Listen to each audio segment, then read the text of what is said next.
അപ്പോൾ ശന്തനുവിന് വലിയ പ്രയാസമായി. ആകെ എന്ത് ചെയ്യും ആകെ.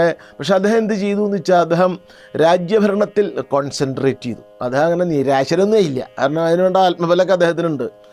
അങ്ങനെ രാജ്യമൊക്കെ ഭരിച്ചു. ഒരു 32 കൊല്ലം സ്ത്രീരതി പ്രീതി വെടിഞ്ഞ് സ്ത്രീകളായിട്ടുള്ള സമ്പർക്കമില്ല. 32 കൊല്ലം കഴിഞ്ഞപ്പോൾ ശന്തനു വീണ്ടും ഇപ്പം അങ്ങനെ പതിവ് പോലെ റൊട്ടീനാണ്.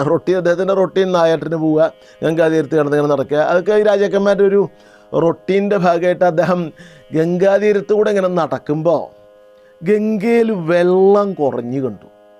ഇപ്പോൾ നമ്മുടെ ഭാരതപ്പുഴയില്ലേ, ഷൊർണൂര് ഭാരതപ്പുഴയുടെ പാലത്തുമ്പോൾ കൂടെ നോക്കുമ്പോൾ ഇപ്പോൾ ഭാരതപ്പുഴയല്ല, പുഴുവിൻ്റെ പോലെ ഇത്തിരി ചാല് കാണാം, വെള്ളമില്ല, അപ്പോൾ വെള്ളം കാണാനില്ല.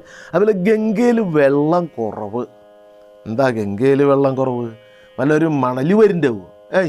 മണൽ മാഫിയൊക്കെ നിലയ്ക്ക് നിർത്താൻ ഞാൻ വേണ്ടപടി പ്രയോഗിച്ചിട്ടുണ്ട്. ഇപ്പോഴത്തെ കൂട്ടത്തിലല്ല, കൈക്കൂലിയൊന്നും അത്രയ്ക്ക് ഇല്ല പണ്ട്, മണൽ മാഫിയൊന്നും ഇല്ല. പിന്നെ എന്താ വെള്ളം കുറവ്? എന്നാൽ അദ്ദേഹം അങ്ങനെ നടന്ന് നോക്കി ചെന്നപ്പോൾ അവിടെ പരമയോഗ്യനായിട്ടൊരു കുമാരൻ